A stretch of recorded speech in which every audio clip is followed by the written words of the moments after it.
Hey YouTubers, good morning, Robb. This video is going to be for about 11 people. So the rest of you, you can go watch my sandwich toaster videos.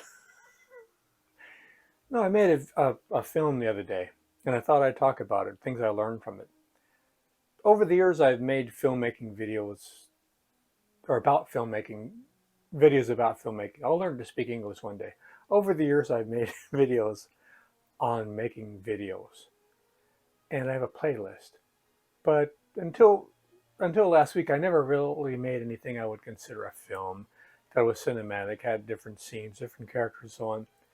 And it was a lot of it was the most fun I've had on YouTube making videos in years. So I thought I'd go over it. There's a few people interested in filmmaking and video making that I have a variety channel. It's about many different things. They've probably abandoned my channel by now. They're going to bail after they've seen so many other types of videos, but that's what this video is going to be about. So if you're interested in I went to the dentist yesterday, so maybe I'm not talking right because of my root canal. My God, that was something. I've never been to this dentist before. My filling came out while I was eating breakfast. I was going to go to the beach. Hadn't been to the beach in years. I was going to take my electric bicycle, planned out the whole day, maybe make a video. I was eating some oatmeal with raisins and apple and walnuts, and I started feeling rocks. What the hell is this? I got rocks, and then after I finish eating, I feel something with my tongue. I go and look in the mirror in the bathroom. Got a big hole on my back tooth where the filling used to be, and a big black hole. Oh, that's not good. So I was able to find someone that would take me yesterday. But while I'm there, the dentist, he's talking to his employees like, "What are you doing? What are you doing? You're going to ruin my machine. Who told you to do this? I never told them." Then another time, he's behind me and the girl's behind me and they're doing their, now he's whispering like I can't hear her. "What are you doing? What? You don't do that with you. Who taught you to do this? Who taught you to do this? If I could find them, I would tear their hands off." I'm in the chair. I've got stuff in my mouth, and I tear their hands off. That's who you want coming into your mouth with drills and spikes and things, like this freak, like holy crap. So yeah. Plus, I got to pay $2,800. I haven't paid $2,800 for anything in my life. So God, so it was an interesting day. Whew. Back to the film, back to the video. What I learned from making a movie. So this video is going to be about for people who have to make a movie, not want to. There's a lot of people that want to. This is for people. Most of the stuff I've made on YouTube that was creative, that made people unsubscribe, was because I had to. Sort of like this. Um, in fact, if you go to my playlist on my stories or my comedy stuff, almost all of them are things that I felt compelled. By the power of Christ, we compel you.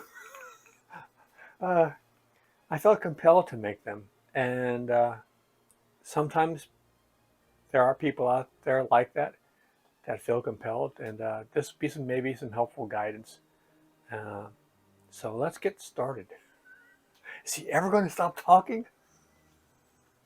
Um, first thing to remember, the most important thing, if you don't remember anything else or learn anything else, is you can't please everyone.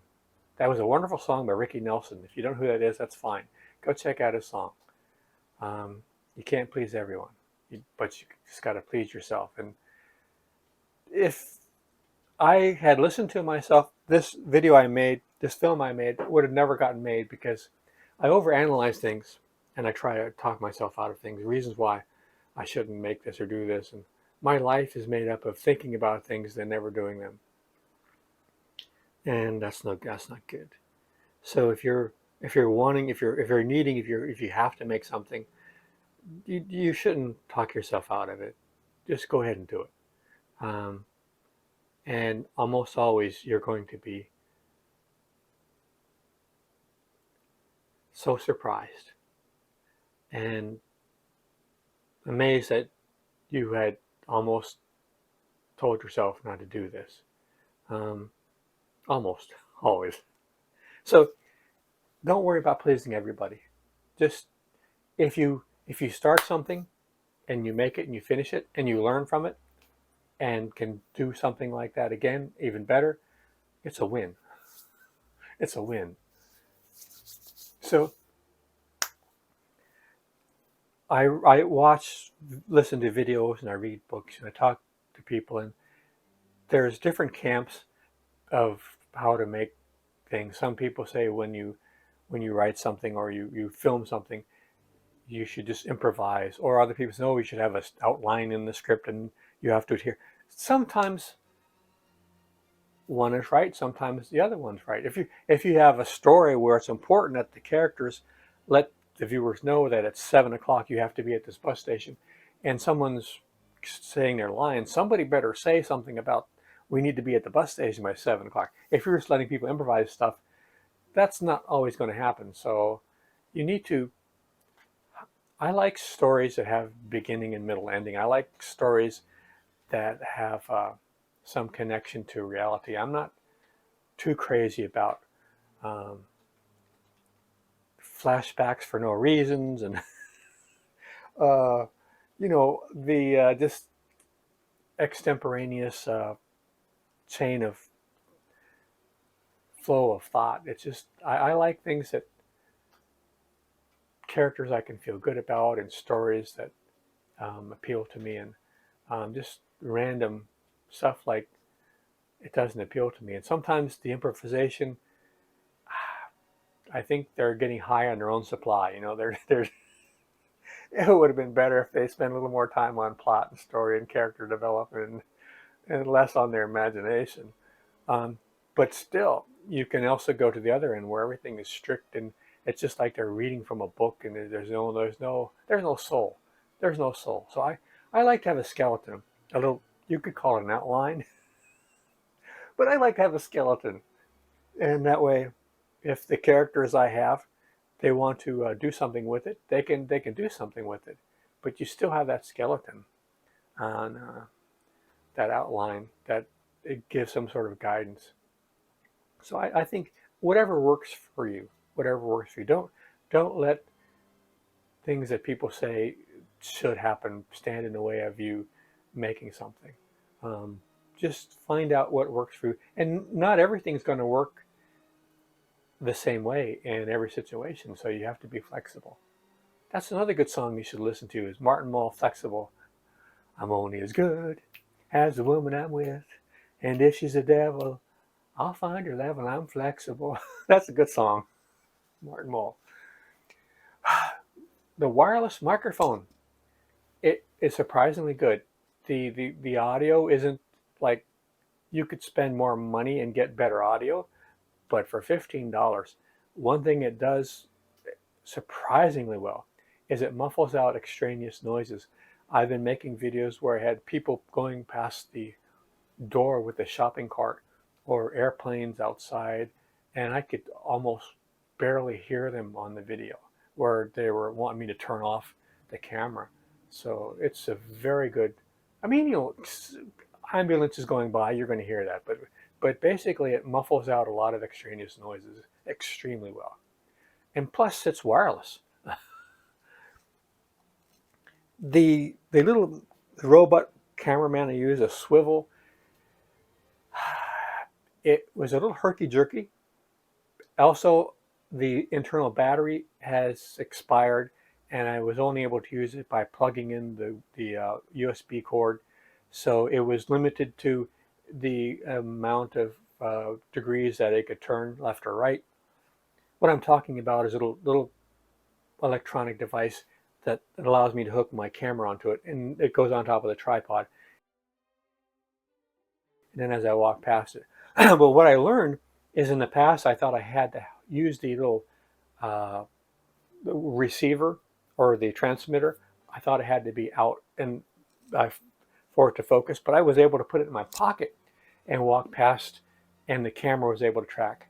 So I didn't realize that. So means I'm going to use it more in the future because I won't have to hold it in my hand.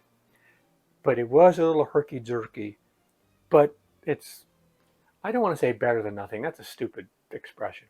But I was able to get shots that were critical to the story, and it wasn't that noticeable. But what I'm getting at is it's it's it showed its worth so much. I'm going to spend money now that I spent $2,800 on a freaking tooth to get something else that works a little better. So a more smooth action because it really saved my butt.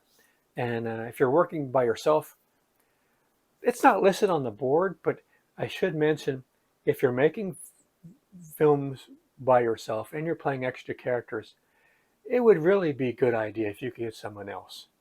Because I've watched videos of other filmmakers who've made films like myself using different characters. And when you play different characters in a movie made by yourself, it almost looks a little bit like you're a little crazy. Like maybe there's nobody else that wants to make movies with you. It's good to have other people if you can get them in your movies because just having another person, it doesn't double. It maybe quadruples the interest visually when you have other people in that frame. It just it does such a. I mean, I would have loved to had an extra person with me in my scenes. It would have made things a lot more interesting. I am embarrassed to say, even after years and years and years of making videos that were basically just point and shoot, I almost never use anything except automatic focus and automatic exposure. But with making the recent films, I've been locking down my exposure and then focus, and it's been much more successful because as the light shifts outside and so on, you don't get that change in exposure and are blowing things out from the light. So it's been so much more. I don't want to say professional, but it's been the right thing to do. Um, I was curious how I was going to get the exposure working with myself. Like I wasn't able to get the exposure off of myself. Like let's say I'm filming here. What I do is I just put something up at the same focal plane as I'm going to be standing, and I expose on that, and then I come back and I replace that thing. And in this case, I just would focus on here. But when I was in the other room, I would put a book with something colorful, a lot of text on a chair, and I'd focus in on it. And then when I'd go sit in the chair, I'd remove the book, and I'd be in focus, or I'd be in the middle of the room, but it was 4 feet away. So I would bring the camera closer to the bookcase and have it 4 feet away, focus in, then move it back. And then I could come in 4 feet away, I'd be in focus and have same lighting as the bookcase was. So it was, even though I'm filming by myself and acting by myself, I was able to keep myself focused. Um, I was watching something years ago about a British director who was known for his comedies. I forgot his name. And they were mentioning how good he was because he never wasted the opportunity to make something funny happen when a character or characters were leaving or entering a scene. He didn't waste motion. It was if they were going somewhere. Most times, if you have a story, if something's happening, it's for a reason. But in his case, when something was happening, it was for a reason. But also, if something was happening, he tried to make it funny. Like if you were going from one room to another, if there was a way to make it funny, you would always look for it wherever you could. And so in the video or the film, as I had people leave or enter, I tried to have something funny happen. I was successful, I think, in a couple instances. Like when the devil was leaving for his scene, I thought that was pretty funny. And when Ricky was standing up and leaving the scene, and he had the cane, and you'd hear it click, click, click, then he'd get out of the frame, and you kept hearing the click. I tried different things, and it was something to use in the future that worked out really well. Serendipity is your friend. Sometimes things happen unexpectedly that turn out really well, and you want to keep your eye open for it. I had planned on using uh, the little photograph of Neil Armstrong I have, and Ricky's love of his hero, one of his heroes, besides Jenna Marbles, of Neil Armstrong. But I wasn't sure what was going to happen. I was thinking too how I was going to get Carl out of the scene. How was he going to leave? And but I knew I wanted to do something with the astronaut picture. And when I was in the front room and I was playing Ricky and I was looking down watching Jenna Marbles, and she was in her one of my favorite videos she made was "I Want to Be Tall." I put Jenna in there because I love her to death. Her the comedy, not all. A lot of her stuff was girly. I didn't watch it, but a lot of it was excellent comedy. Some of it was brilliant. And one of her favorite videos she's ever made, I think, was "I Want to Be Tall." It's so goofy and crazy. And but I had forgotten there's as I was playing Ricky, watching the video of Jenna Marbles and her "I Want to Be Tall." She's talking and talking. And I want to go. I want to fly. I want to go to the moon. You know, they went to the moon, and I had forgotten completely that she even mentioned the moon in that video. And so Ricky goes up like this, and he has this big grin on his face. And that's when I realized at that moment how I was going to get Carl out of his scene because he was going to be looking at that photograph of Neil Armstrong and then mentioning something about um, Neil never going to the moon, which would piss Ricky off.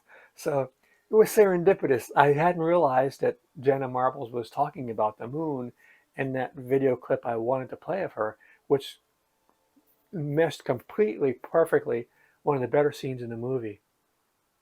So serendipity is your friend. You want to be on the lookout for little things like that, and don't be locked in to having to do it this way, and just be ready to use whatever comes.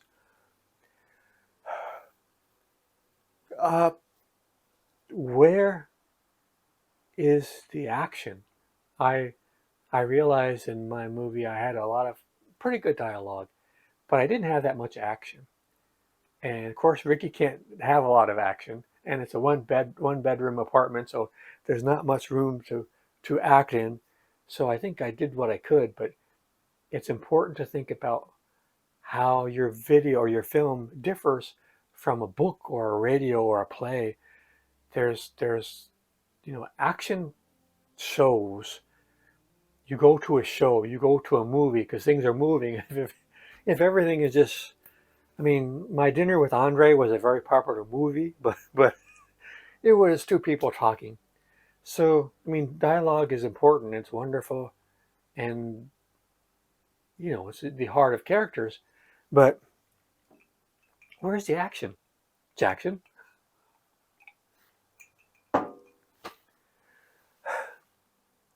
I noticed that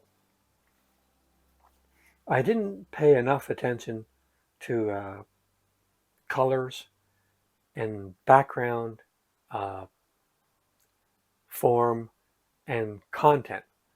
Uh, the difference between form and content being like, well, form is shapes and things, and different shapes can alter or change your perception or manipulate you.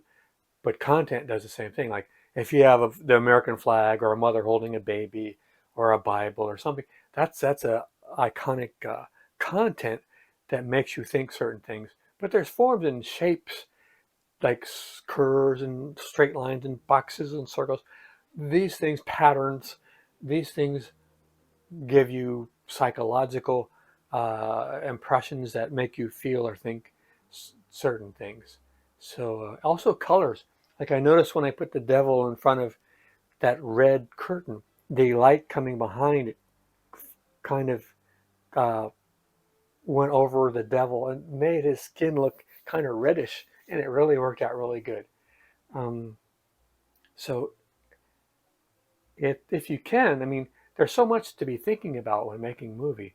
So sometimes these other things get lost, and they're not the main part of the movie, but they can become a part of the movie that the viewers don't even realize they're looking at it, but they're being manipulated by the colors and the form of the things that are in the movie and the content.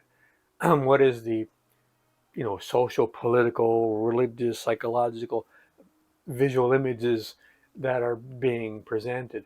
Um, so it's not always dialogue. It's not just action. It's the environment that the characters are in. So I didn't really pay much attention to that, but I did what I could. Like the big painting behind Ricky, it's static, and there's a native Indian standing next to these buildings that are cube, and everything is like rigid, and Ricky is getting older and older. He's getting closer and closer to being just a figure in a painting where he's just he's not moving around much anymore. It was a good background. Also, I tried to have, because his hat was green and his shirt was green and the couch was green, so I a very colorful pattern, like surfboard figures and stuff, that kind of separated him. Otherwise, the green would have he would have kind of blended into the couch. Background sounds. I love background sounds. I didn't use them. I only used the clicking of the shell, which I love.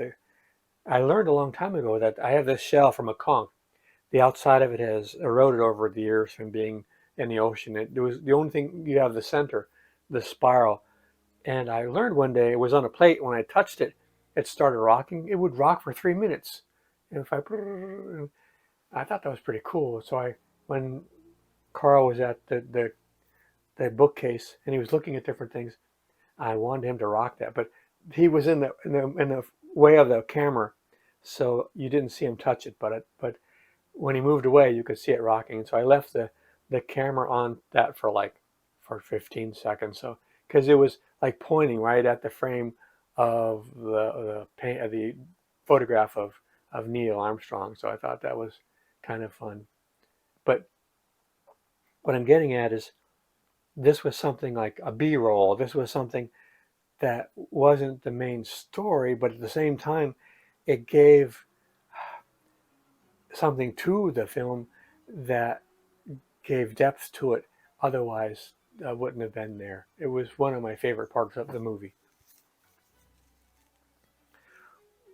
I'm not an actor, so I'm learning this. And one thing that's helped me is in the scene is to think about who is the top dog. Like where do people stand in the hierarchy of the pecking order? Like are they both trying to be on top, or is one recognizes that this one's on top, or are they both down at the bottom and they're neither one is making a decision? And so when there's two people in the scene, which one is in charge? Which one wants to be in? It was that interaction that's very helpful to for the characters, I think. It's important, I think, to have characters you care about. So I tried to make Ricky a sympathetic and interesting character right from the get-go. You may not like how Ricky looks, um, and that's something else. It opens up. He's right in a frame. It's very uncomfortable to have somebody close. It's very uncomfortable, and I opened up with that. And I probably shouldn't have. I probably should have brought him in gradually, so where you could have gotten used to him and realized this is an old geezer, but he's no right in there. And I had no shaving for like 4 or 5 days, and I didn't drink water for half a day, and my kind of dried up. And I put. We'll get to that in a minute, but yeah, it's. I tried to do different things with Ricky to make him interesting, and some of the the well, this the Ice Cube whole channel. At the end of his video, he talks about how you can drop liquid on the floor and have a slip and fall accident and sue the people you're being interviewed for a job. And he's certainly an interesting character. Organization, I could have been a lot more organized. I left out a couple of scenes that would have been funny, and just one-liners, but still, but it still worked out. But it's, it pays to be organized. No, like I said, I'm not an actor. So after I finished watching, I was a little embarrassed at how often I repeated myself. What it was, I didn't know what I was going to say. I was improvising, so I was trying to give my mind time to think about what I was going to say next. So I'd repeat myself. Because at the time, I didn't know what I was going to say, so I tried to give myself time so I could repeat myself to think about what I was going to say next. But fortunately, I don't have to think. I have it here. Um, the pauses and the pacing, I've never seen anybody pause that long, so it must not be a good idea to do it. But I enjoyed the lawyer pausing. Not as long as I did. It was like maybe 3 times longer than I should have. But there again, he was pausing because he didn't know what he was going to say. There wasn't a script. And after I did additional takes, I realized the first one with the long pauses was the most interesting. I just left it in. But what I'm getting at is I was able to help make different characters by changing the pacing of how they talked. Like the vice president of YouTube, he was like a salesperson, so he talked kind of fast and nonstop for a long, long time. Where Ricky was really slow but emphatic about his word usage. Hmm. I had so much fun. Physical manipulation. I would put paper in my mouth toward the end where my jaws were um, to make Ricky talk and have his voice sound older. The thing of it is, he'd kind of mumble. You couldn't hear him as well because when you have the paper in your mouth, it muffles the sound, so the intonation doesn't work as well. But I was able to change how he sounded different to the other characters.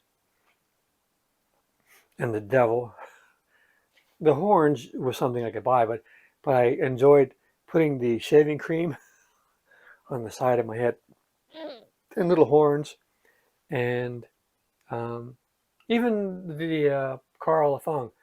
I tried to do him right after I came out of the shower, and so my face was less wrinkles, and I looked younger, and so I tried to change each person as much as I could physically by doing different things, by what I wore and how I appeared on the camera, and it was a lot of fun. I think it's important to have a strong ending. I don't think my beginning was as good, and that's probably even more important. But I think I did a pretty good job with the ending, so I was happy with that.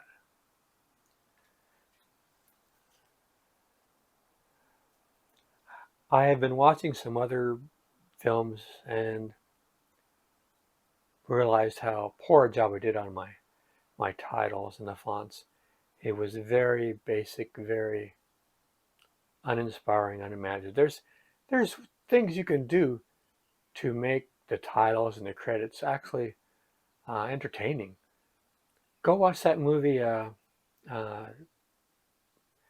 Tom Hanks and Tom Cruise did, and but it's the opening and end credits are really wonderful what they did. But there's programs now you can get that don't cost a lot of money where you can make fairly decent opening credits that look pretty good and are entertaining and add to the story, I think. I made a choice not to have any music because Ricky speaks in a manner that's a little difficult to understand him. And if I would have had background music, that would have made it more difficult for people to understand what he was saying.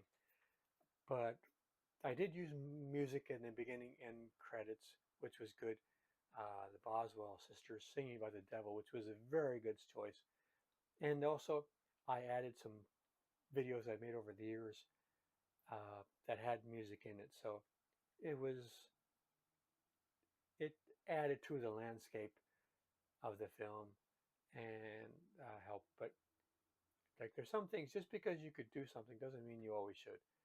But in a lot of cases, music does help. But in this case, I think it was maybe a better choice because of the way Ricky was speaking not to have extra music.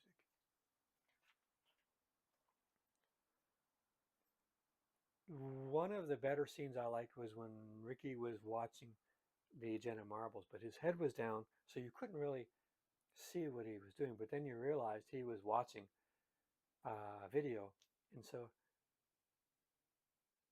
it was visually interesting to watch somebody watch something.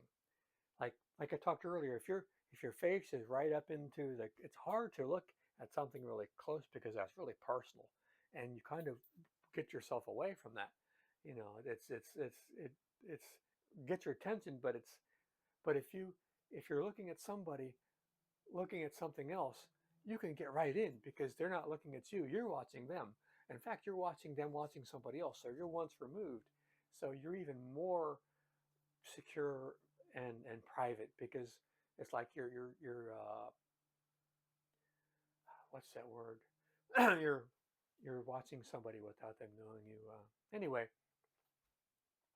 it's a good way to add visual interest is to tell a story by the face of someone who's watching something else because you get to see the story. It's like that movie, The Black Stallion. The very first half of the movie is basically a 10-year-old boy and a horse. So there's nobody talking, there's no other character except a horse. So you watch the movie through the face of this person reacting to things that they're seeing.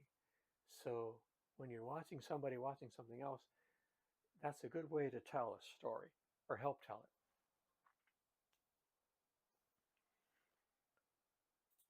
It was really good to have inexpensive hard drive so I could save everything and not worry about losing my stuff.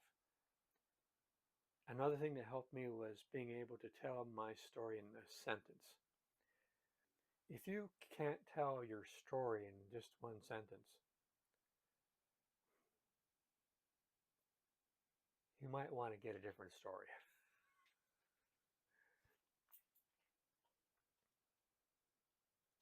It was very helpful for me to think of other characters I've seen or known when I was doing my characters. The person of Carl Lafon, the vice president of engagement and obfuscation at YouTube, he was, in my mind, the salesman from Groundhog Day that was always accosting Bill Murray and very, very, very friendly in your face and talkative and full of energy.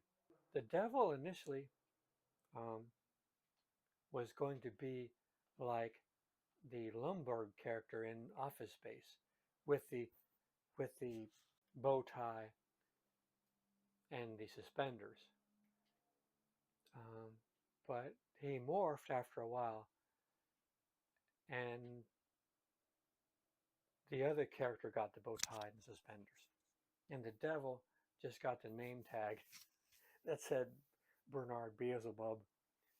But I kept thinking constantly who the devil could be. And even to the very end, I never could come up with the right person. I was going to have him be like Harold Ramis in the movie um, Ghostbusters, the accountant. Um, but so when I started doing the devil, I still wasn't sure who he was going to be. But as he started speaking, he became like the president in the movie Dr. Strangelove, President Mufflin or something.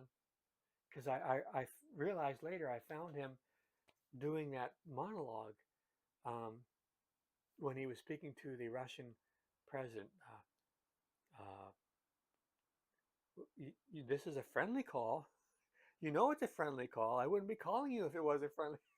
And I hadn't planned that. It just came out from my head. I wasn't sure who I was going to be when I was doing this character, and it turned into the president from Doctor Strangelove, played by David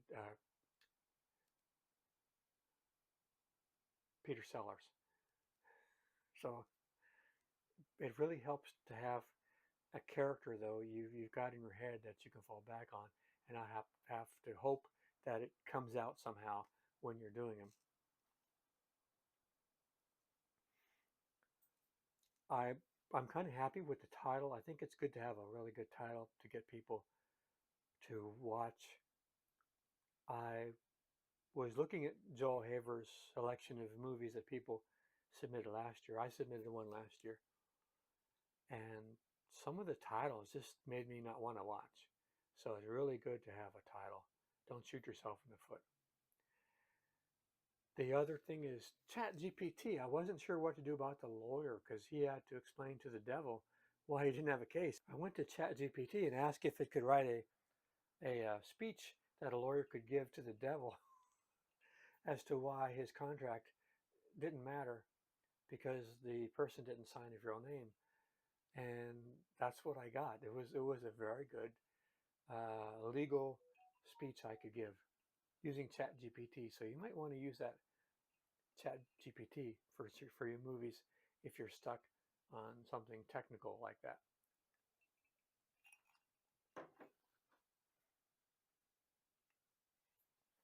I used copyright music in the old videos that I made, so I didn't feel bad about using copyright music at the beginning of my movie. But in the future, I would try to stay away from that because there's no way I could ever um, get any monetization from my movie. Also, it will limit the possibility of it being seen other places tremendously. So I made it because I wanted to make it, because I had to make it, not because I wanted to become famous or have millions of people to see it, but it still would be nice for it to have options. I used a digital recorder to capture ideas and found it very helpful. Later on, I was able to transfer it into text, and so I could just see the ideas I had, and it helped because sometimes you're out and about and you're thinking about something. You could not have a way to write it down. This way, you could just speak it, and it was very helpful in trying to come up with ways. So if you're trying to make a movie because you have to make one, you can't help yourself. I had to make one too, and these are some of the things that I ran across.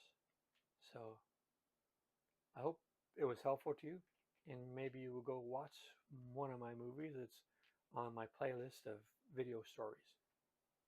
And if anything I can help you with, I'll leave comments in the as if you don't know where to leave them, and I'll try to help out if I can. And stay away from those dentists. I'll tear their hands off. I'll tear their hands off. Take care, guys. It's been fun.